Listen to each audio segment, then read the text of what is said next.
In this video I'm going to show you how to insert a contact form into your WordPress blog. And it's a good idea to have a contact form so that people can get in touch with you to ask you questions about blog postings or products that you might be selling as an affiliate and so on. The simplest way to insert a contact form is to use a plugin. So I'm going to install one now. Come here to plugins and then add new, and I'll do a search here for contact form and click on search plugins, and as you can see there are a whole lot of different contact forms that you can have, but the one that I like is this one here, Slick Contact Forms by Lee Chestnut. So I'm going to go ahead and install it. So click on install now and click on OK. And that's installed. So I'm going to click on activate plugin. And there we are, the plugin is activated. So now I need to configure it. So come down here to settings.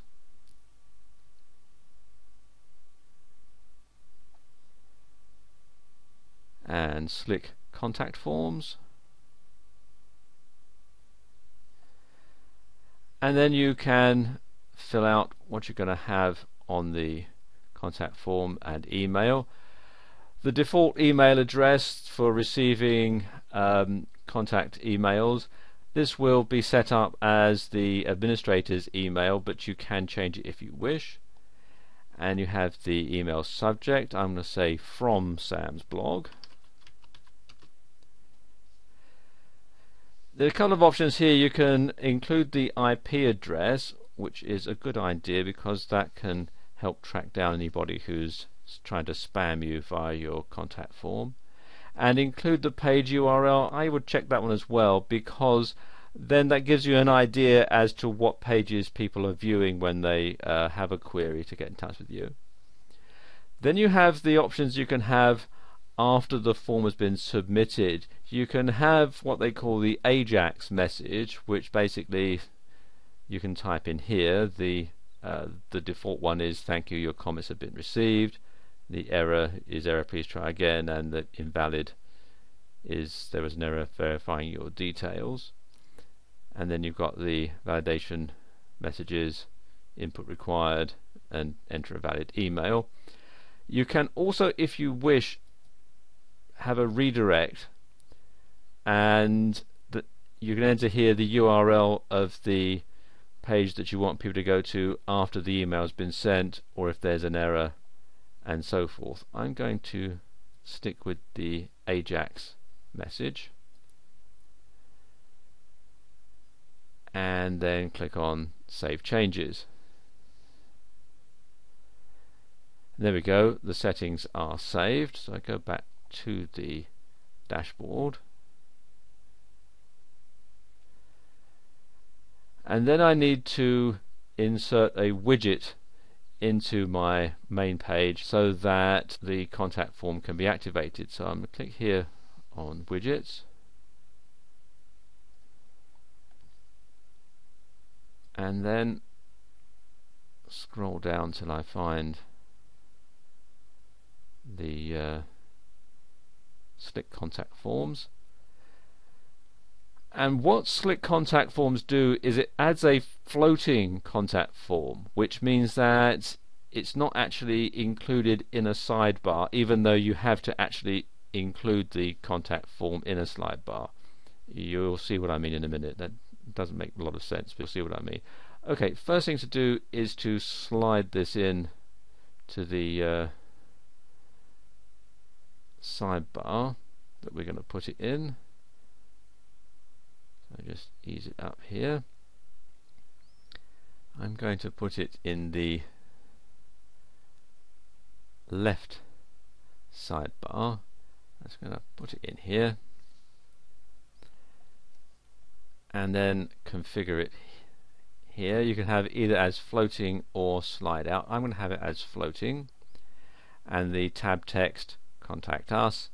I'm going to leave the width and the other things here set at the default settings, and the skin I'll leave that as black because that will fit in, but you can change it if you wish.